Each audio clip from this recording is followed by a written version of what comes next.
Hey folks, I am Jay, your GM, player, and guide. Welcome to Homemade Heroes. Today we're going to be getting into our very first adventure, and this adventure is the Call of Starsong Tower. This is a first level adventure from The Ruins of the Grendleroot, a book by Shea. Ruins of the Grendleroot has 10 adventures for characters from levels 1 through to 5, and they all take place within Blackclaw Mountain. So they're all subterranean underground adventures that occur around a settlement known as Deepdelver's Enclave. As you can see here, Deepdelver's Enclave is a small underground settlement, and we'll be spending a little bit of time just introducing you to the settlement through the first scene of the game. So let's dive right in. Our characters stand in front of the Dragon's Fangs, an adventurer's common house and the largest structure in Deepdelver's Enclave. Their host, Bylon the Beardless, sits in a large rocking chair, a pipe in one hand and a staff topped with a carving of a bearded dwarf in the other. Both Bylon and the wooden dwarf give you the same mischievous look. So, you want to be adventurers? Well, there are few jobs in this world more exciting for those who have the calling. It's a dangerous trade, to be sure, but the rewards are well worth it. And I'm not just talking about the rewards of gold, jewels, or relics. I'm talking about the rewards of discovery. I'm talking about uncovering the mysteries of this mountain, some buried here for 1,000 years. But there'll be time enough for that. If you're looking to test your mettle as adventurers, I have just the job to see if you're truly cut out for this. You know that large crystal you see in the ceiling of the cavern over there? The one glowing with that strange purple light. It's been dark for 200 years, since the coming of the Grendleroot. But 3 days past, it started glowing like it is now, and no one in the Enclave has had a good night's sleep since. That light brings nightmares with it, and it's coming from a ruin at the north end of the Enclave called Starsong Tower. Most of the adventurers of Deepdelver's Enclave are currently out in the mountain on missions of their own right now, and I don't expect them to be back for days. We sent in one company, the Bronze Lions, but they didn't come back out. Bylon raises an eyebrow at our two characters. One, a tall, dusky blue-skinned furbolg. The other, a short, hooded kobold. So, what do you say? Willing to take the task on? Well, thank you very much, friend Bylon, says the kobold. We will take it into consideration. I think we will head that way, and yes, let's see if it works out. Very good, very good. There is 50 gold apiece for you in this, should you manage to figure out what is going on with the tower and ideally solve the situation too. So, come on back when you're finished, and we'll settle up. On your way then, and good luck. At this, the two figures make their way down the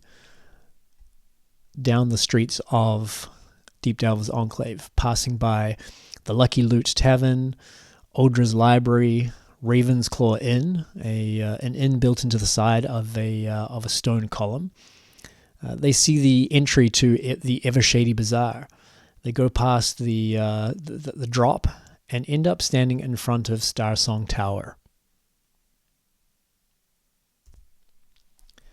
So now you can see our two adventurers are standing in front of Starsong Tower, and our tower is a little dilapidated. It's not meant to appear as if it's broken down in quite this way, because I obviously need to let you see within the tower. So I've built parts of the tower, but in leaving it open so that you're able to look in and follow the action. So I think that at this point, I'm gonna have Etch roll a perception check, as Etch is a rogue type figure, and he is going to want to kind of look around the tower a bit and see what he can find out. So I'm going to roll a perception check here. That is a 9 plus Perception is 6, plus 6 modifier. So that is a 15, a fairly decent roll. So Etch looks around. What do you think, friend? Humble? Anything to be worried about? And he looks around, he moves around in front of the tower, and while he does, he notices a small movement come from above. And the figure standing over the door, which had previously looked like a statue, leans forward slightly and casts a sly eye towards both Etch and Humble. I don't know if you want to go in there. Etch kind of steps back. Are you... What are you? Are you a gargoyle? Don't you worry about me. You should worry about yourself. That other group went in and didn't come back out. Well, thank you for the information, my stony friend. But we're going to go in and we're going to fix this, whatever the situation might be. Humble pipes up. Is there anything else you could tell us there, sir? Anything at all about what's going on inside the tower? You look like you've been there for a while, and maybe you've got some insight? I used to stop people going into the tower back when the Majocracy ruled around here. I could even kill people, but I'm not allowed to kill people anymore.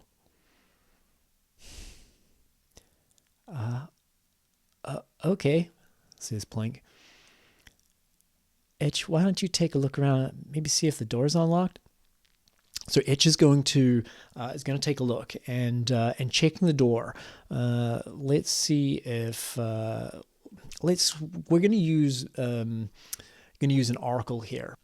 So we're going to be using the Mythic GM Emulator to help us answer some questions that we're not really sure about in this game while we're using a published adventure. And so I kind of have a pretty good idea of how the adventure is supposed to go. I kind of want to be surprised by things as well. So this way I'm able to play and still have things occur that I'm not really sure about. And so that's going to be one of these situations. So we're going to use our fate chart, and we're going to ask whether the door is locked or not. So that's as simple as just rolling my D100. Can you see that there? No, you cannot. D100. Okay, and it's 50-50. The chaos factor is 5. So we're looking for, to get a yes response that the door is locked, we're looking for actually, let's rephrase that. Is the door unlocked? I think that's probably a better way. So is the door unlocked? Anywhere from 1 to 50, and the door is unlocked. Anything higher than that, the door is locked. So let's take a look.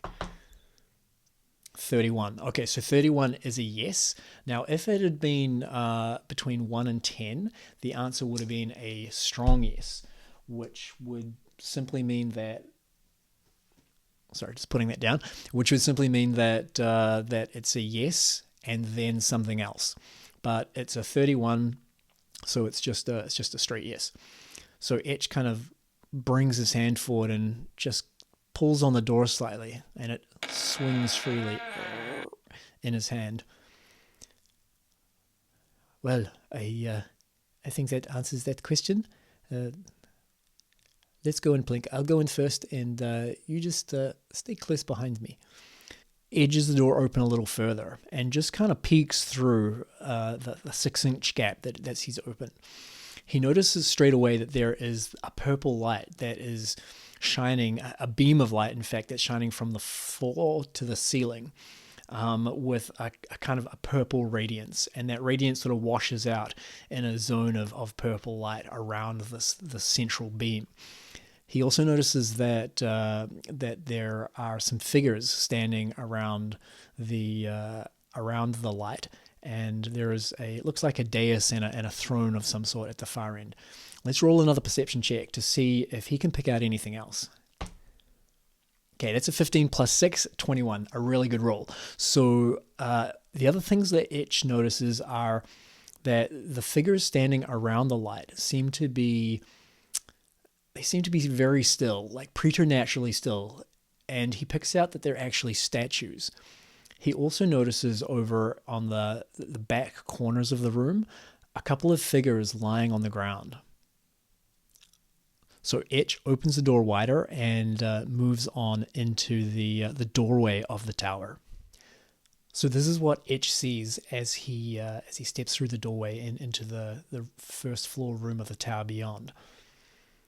As you can see, there are like the figures here either side of this purple light. We have a couple of figures lying on the ground over here, and in the back a throne that's up on some sort of stone dais. Okay, so I want to establish what Etch is going to do now that he's in the room. So I'm going to roll to see if he is going to... I'm going to ask, is Etch going to move around the outskirts of the room, just trying to sort of reconnoitre what the situation in the room is. So we're going to roll on our fate chart again. 43. So just checking our fate chart, we're still at chaos factor 5, and it was a 50-50 roll. So yeah, between 1 and 50 is a yes. So Etch just moves around the room. He does notice the debris of some sort of battle that has gone on here. There are bits of armor, like scraps of leather armor and clothing, dried blood on the floor. And as he moves closer to the stairwell, shown by these black, the stairwells here are the black markings on the floor, he notices that one of the figures in the corner of the room starts to move. So I'm going to roll a perception check for Etch again to see if he's able to pick out whether this figure that is moving on the ground is a survivor or something else. 7. Okay, 7 plus the perception modifier of 6 is 13. The figure looks a little banged up, so he's not sure. And he doesn't approach to check if they're okay. He just waits as they rise. And so this figure rises up off the floor and has these kind of jerky movements as it kind of staggers to its feet. And it utters this kind of quiet as it lifts up its arms and starts to move towards Etch. Etch quickly calls out to Humble.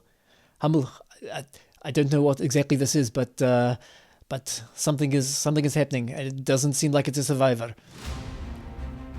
Okay, so we are going to go into initiative now. As this being, this whatever it is moving slowly towards Etch. So what I'm doing for initiative with this game is, instead of rolling initiative, which is going to like eat up more time and slow things down, I've already ordered the two characters here in initiative order, based on their dexterity modifier, or their like +2 initiative. So Etch is first, followed by Humble, and these figures have very low dexterity. Comparatively low dexterity, and so they're going to be last in initiative order. So Etch is a little unsure exactly what is happening here, but he is going to move towards this figure to see if he can make out what it is and potentially to attack it if it turns out to be hostile, which I think he thinks it is at this moment. So he's going to move into the corner here.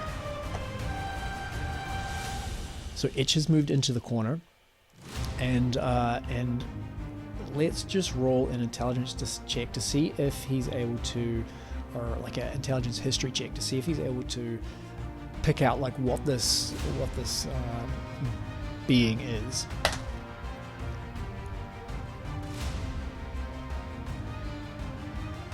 That is a 15. I rolled off the thing there. I'm gonna have to get better at that. Okay, so he rolls a 15. I'm gonna say that even without looking at his sheet, that's good enough to know that this is a zombie. So he is going to attack straight away. We are going to attack he's going to attack with his short sword. The weapon here is kind of curved and isn't really a sword as such. It almost looks more like a scythe blade or like a long sickle, but it is essentially acting as a short sword. So we're going to roll to attack. That is a 5. So Etch rolled a 5 on the die, and plus the attack modifier of 6 gives us an 11. Zombie has an AC, an armor class of 8, and so that is actually going to hit. I'm going to roll a 1d6, which is his damage, to see what. 5. Okay, that is a good hit. So roll a 5 on the d6, which is his damage die, and we're going to add his dexterity modifier to that.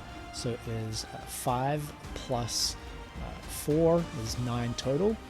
So he kind of slashes his curved sword through the air and pulls it down like across through the zombie's chest.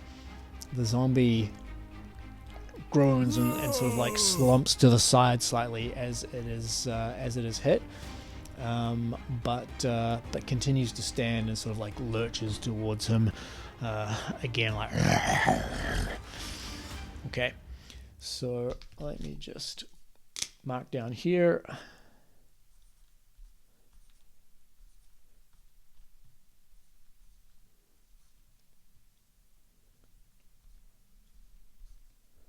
Math hard. Okay, so that finishes Etch's turn. So Humble moves into the room on her turn, and as she's about to act, she notices that there is a figure moving over in the far corner, and this figure gets to its feet.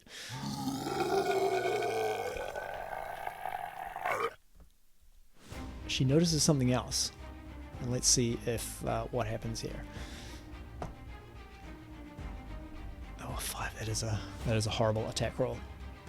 5 plus 5 is 10, and that is enough to hit the zombie that has just stood up in the opposite corner.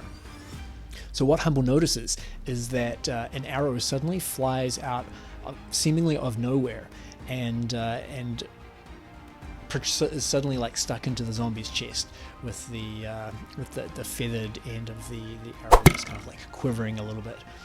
And we are going to roll the damage for that as well.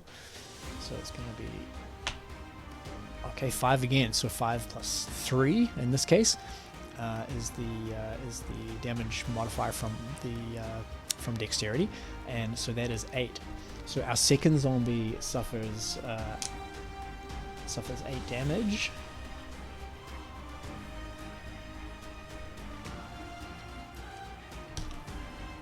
Humble seems like slightly shocked. She doesn't know where this other arrow has come from. It wasn't from her, it wasn't from Etch. What is going on here? But she knows that Etch is in danger, so she is going to cast Produce Flame and attack the zombie that is standing in front of Etch. So what I'm going to do here is a little trick that I haven't used yet, but I'm going to roll the attack die and the 1d8 this time, the damage die at the same time, and hopefully cut down on a little bit of kind of like rolling time. Okay, and then in a situation like this where I rolled a 2, it is not going to matter. Let me just double check to see if Humble's spellcasting attack. Oh, her attack bonus is a +6, so that gives her 8. I thought she was going to miss with that, but she is actually going to hit. And she got an 8 on the damage die, which is a nice one not to waste. So Humble kind of thrusts her staff forward and calls down fire to like alight on the zombie.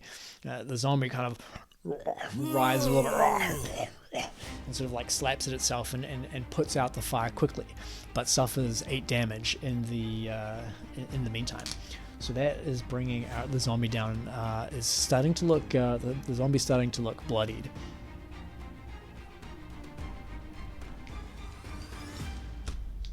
So that finishes the turn of our characters, and that now brings us to the zombies.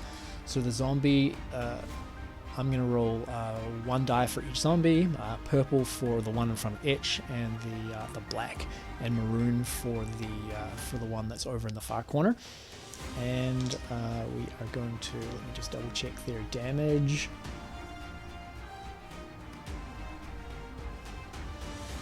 They are going to do +3 to hit and a 1d6 damage. So I'll roll 2 d20s and 2 d6s.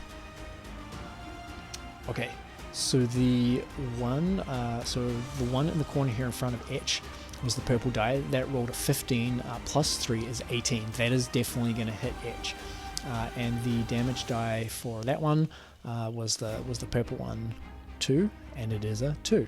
Okay, so Etch is going to suffer 2 damage as the zombie like brings its hands down and kind of like thumps him on one of his shoulders. Kind of like gasps and breathes a little quicker as he suffers that damage. Okay. So damage noted there. And the other zombie rolled a 5, +3 is an 8.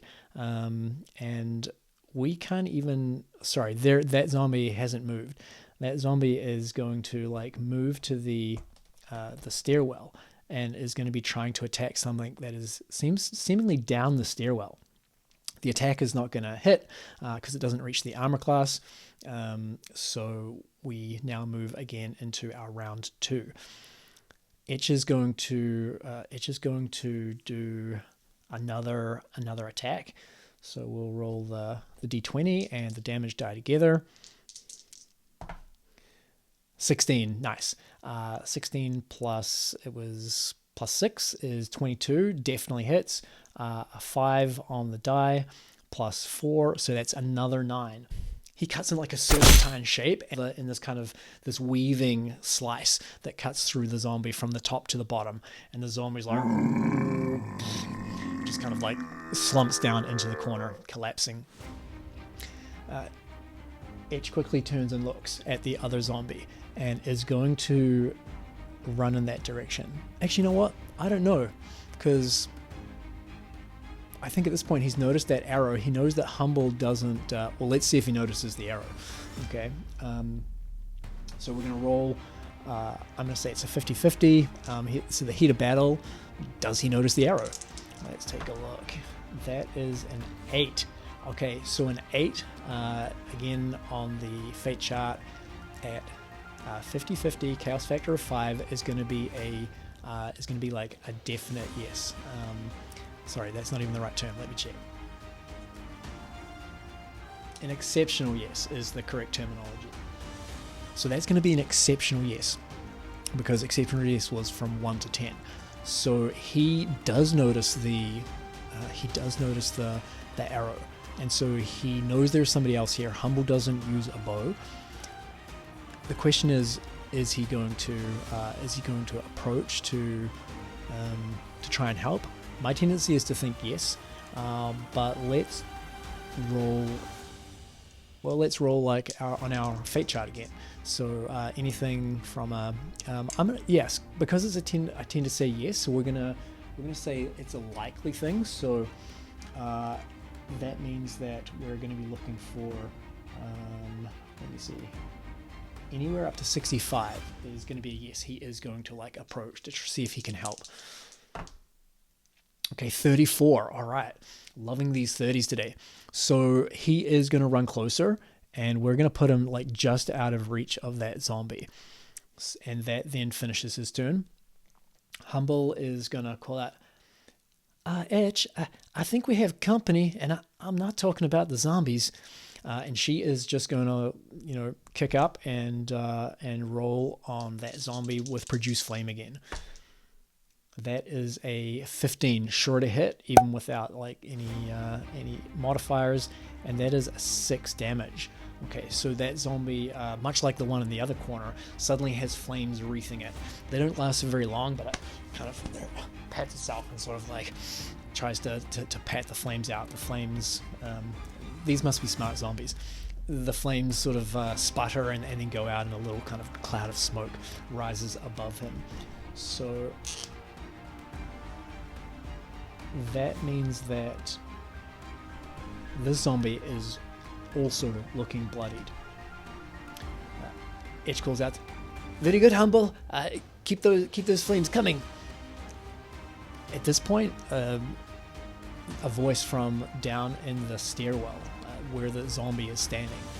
The zombie's standing at the top of the stairwell. And the voice drifts up from below and is kind of quiet, but says,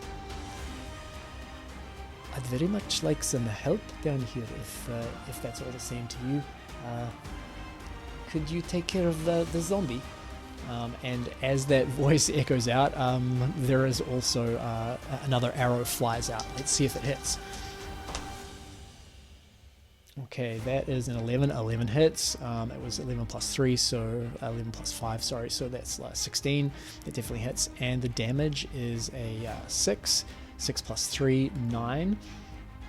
All of a sudden, an arrow like flies up out of the stairwell and hits the zombie in the center of the head, and just kind of like sinks in, and actually like there's a snap as it breaks the bone, and the head of the arrow actually like snaps as it goes like into the head. The zombie kind of just falls straight back onto its back and lies on the floor. Etch brings up his blade and watches as from up the stairwell, very cautiously, creeps a small dark-skinned figure.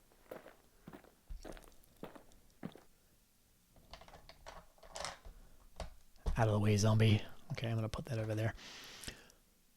So Etch keeps his blade in front of him and says, "Be friend or foe?" I'm guessing friend? The small dark grey figure looks across at him, and she's about the same size as this smallish kobold. She's just over kind of 2 feet tall, maybe 2.5 feet tall, dark grey skin, no hair on the head. She's wearing this bright purple blazer of some sort, and bright orange pants. "Oh, well, thank you very much for helping me out there. I mean, I was probably in control of the situation, but always nice to have a helping hand. My name's Plink. What may I call you?" And Etch looks over. "My name is Etch, and over there by the door is my friend Humble. What are you part of the group that was sent in to deal with this situation?" Humble walks over, and she notices like that she hadn't kind of really picked this out before she moved over, but she notices there's a big hole in the floor that goes down into the level below. She carefully skirts that, and she comes over to greet this newcomer. "My name's Humble, as Etch already said. What can we help you with? I mean, are you part of the group that got lost in here?" "No, I'm a resident of Deepdelver's Enclave, and I tend to be a little curious, along with pretty good at sneaking. So I snuck in here and managed to get around the zombies. But then you went and woke them up while I was coming up the stairs. So yeah, that's what happened." I'm gonna have Etch roll an insight check. Actually, you know what? Yeah, I think that makes sense, because I think Humble is a bit more is honest and expects honest other people, while Etch is a little more hard bitten, and I think that he would be a little suspicious about this figure just appearing. Although having said that, it did shoot the zombie in the head and kill it, so actions speak louder than words sometimes. Let's just roll a check anyway. So we're going to roll okay, so we are rolling an insight check here, and his insight is a 4. I rolled a 14, so that's 18. That's a good roll. So Etch kind of looks deep into Plink's eyes and nods his head. Well, if you're not part of the party and you're just looking around, do you know what happened to the party? Are these zombies part of that group, or were they here before? Plink responds, I don't rightly know. I mean, well, let's have a look. And she peers over at the zombie that she'd shot in the head, and she notices that there is an etching of a lion's head on the breastplate, like the leather breastplate that the zombie is wearing. Well, looks like a member of the Bronze Lions, which were they were the group that Bylon sent in, so I understand. Must have come across something. Well, I don't know. I mean, what turns something into a zombie? Let's have her roll. Let's have her roll an Arcana check to see if she knows how something is turned into a zombie. Okay, so that was a 10 on the die, and Plink Arcana is 2, so that gives her a 12. I don't think that she knows specifically how this happens, but she has a sense that usually some sort of energy, necrotic energy perhaps, can turn something into a zombie after it has been killed. So she sort of explains what she suspects to Etch and Humble. Well, now that you've cleared up the ground floor here, do you want to come with me downstairs? It was, well, it's a bit weirder down there, to be honest. We'll be right with you, Plink, but I want to have a look around here first, see if we can find anything, perhaps some clues to help us with this mystery. So he's going to look around, and he finds some weapons that are kind of scattered. That must have been the Bronze Lion's weapons. Let's see if he looks carefully enough to see anything else. So perception check, 17. All right, that's a good one. 17, and perception was 6, so 23. He notices that in the back of the zombie that he had killed over in the corner, the zombie that he first attacked, that in the kind of the back pocket of the zombie's pants, there is a short rod that it looks like it's a wand of some sort. He lifts it up and he sort of holds it up, waves it around. Does anybody know what this? It looks like a wand, but anybody know what this might do? And Plink, coming over, looks at it and, I don't know, but well, let's hold on to it, and perhaps it will become clear over time. I think we can head downstairs now. Is it safe down there? Humble asks Plink. Plink looks a little uncertain, and she kind of shakes her head and says, well, I don't know. I took a quick peek, but I heard a bit of, the kerfuffle that you guys set off up here, and before I saw too much, I came back upstairs. But if you think things are odd on this floor, they're pretty damn odd downstairs. Follow me, and let's be quiet. Okay, so before we finish the scene, we are going to roll stealth checks for each of the characters to see if they manage to move down the stairwell quietly. And I am going to need to look at their character sheets for this.